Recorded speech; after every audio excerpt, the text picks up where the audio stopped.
Hello there, it's Wednesday the 13th of December. It's a really exciting date on the calendar because today is the last day before Star Wars Episode 8 comes out. The Last Jedi is coming out, well, it's actually coming out tonight at midnight. I won't be going to the midnight screenings. It will be out tomorrow and I'm super pumped to go and see it. I'm booked in for a 3:50 session at Tuggerah. I'm going to go see it with Mum as well, so we're super excited to see it. We used to watch movies together all the time when we were younger, so now's a good chance to go out and have some time, just the two of us as well. Now, in line with the theme of the next Star Wars movies, Episode 8, The Last Jedi, I guess the good versus bad, light versus dark, the duality there, and maybe how a person can have both inside them. I've got a bit of a dilemma for tomorrow. Now, obviously, Star Wars coming out tomorrow is really good because it's one more sleep. It's one more sleep till Star Wars. But on the flip side, there's also one more day of work to get through. And now, I've got a few ideas on how I'm going to try and get through the day. I guess I'll be super pumped. I'll be super excited all day. The first few hours should go nice and quick, and then it's going to drag in the middle.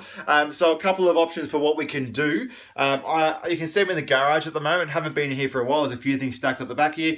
And I'm actually looking for maybe something to take in to work that's going to brighten up the day for myself and anyone else who may be interested in Star Wars. Now, when it comes to being maybe a pest or being obnoxious, which is a mantle that I wear quite proudly, up there with Hufflepuff and Baker and Builder, being a pest is something that it takes nuance, it takes a little bit of thought. So there's a spectrum of things that are cool and fun and funny at one end, and then there's at the other end there's, I could lose my job for doing this pesty thing.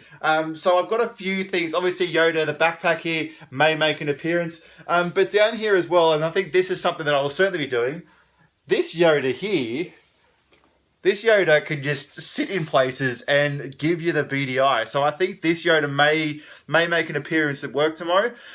This is the kind of stuff that doesn't lose me a job. Now, if we have a look elsewhere in the garage as well, something like this. This is something that is cool, it's fun, it's funny. But do I get to keep my job at the end of the day? Something like this. I reckon the cool people at work, they'll understand exactly why we're running out of lightsabers at work. But will they appreciate it? I don't know. I reckon this is something when I get in at 6:45 in the morning, shouldn't be too hard to sneak it in. Maybe having lightsaber battles during the day will be a bit more difficult. I've actually got something maybe a bit more colour appropriate for work. We've got the nice blood orange as well. This is a personal favourite of mine. It's got the same hilt as the Luke Skywalker blade from Episode 6. But online I found somewhere they could change the LEDs and made it orange. So this is a bit of a favourite of mine. The really good thing about these blades is you can whack them together. So we have actually had lightsaber battles before. The green one down here does have a few nicks and scratches on it. Bit of a bend in the PVC pipe as well. Is it PVC? Whatever the pipe is, it's a bit bent. But they're pretty easy to replace. The guys down at Sons of Obi-Wan Lightsaber Academy, I think they're $30 each for a new blade, so if I ever want to get one, I can go and source one from there. So just a quick one today. I've actually come down to the shops at Long Jetty to pick up some Christmas presents for my wife. I just thought about it on the way home from work after I went to the shops and got all the food for dinner. And it looks like they're actually closed now at 4 o'clock rather than 5 o'clock like I expected. So I'm going to have to maybe make a quick trip down here Friday after work. Get in here before 4 o'clock and have a chat to them. On the menu tonight for dinner, we're going to have southern skillet with black-eyed peas and a buttery biscuit. However, during the course of the day, the buttery biscuit got dropped off in favour of jalapeno bread. I went to the shops and couldn't find black-eyed peas, so I got black beans instead. So in the end, dinner is now going to be a Mexican bean dip with jalapeno bread. I forgot the avocado, so hopefully we can make some guacamole. It's been that kind of an afternoon, but I'll show you what we make once we're done.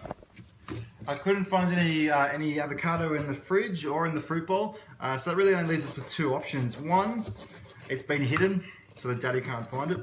And two, we don't have any. I'm not sure which option really is better. I've got a feeling we just don't have any because I am pretty good at finding things. I did find a packet of freckles in the pantry last night.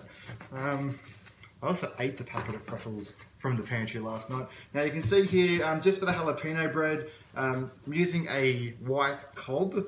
I used to use like a French cob or a Vienna cob, but I found that like some of them from Baker's Delight were just too hard on top, so it was really hard to cut into it. And then to eat it as well was a bit It was a bit tough, especially when you try to eat it as leftovers. The problem with this stuff though, and you can see I'm doing a crisscross pattern in the top here, the problem with this one is because it's so soft, it's really hard to do the sideways, and like you want to try and get in here and do the crisscross pattern. The point is that we're going to be putting in like cheese in the gaps here. I'm going to put jalapenos in one half of this one as well for the adults of the family, and then the kids will just have like the cheese and bread side of it. And jalapeno bread is a bit of a favourite of our family ever since we found it in like a Jamie's 15-minute meals book. It's been a staple of our diet. It's really easy to make. You can just pop the oven on, put this in a bunch of foil. All you got to do really is grate cheese and cut jalapenos up and pop it into the gaps. And really, you could put anything in. You could do something like sweet chili. You could do garlic.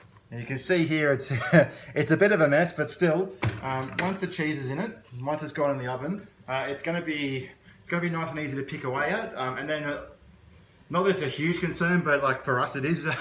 As leftovers, it's really good. It's really soft to eat after the event as well. So we'll get that done nice and quick. Yeah, so we take our cheese and we just stuff it into all the gaps. Make sure you crisscross it both ways as well. You'll notice it when you start to pick away and eat at it, that if you've missed a gap, you'll notice. You'll rue it.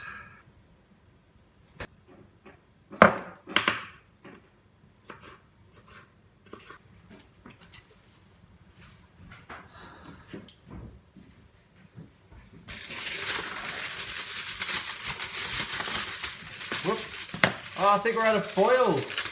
No. No. We've got Super Dupers for the family.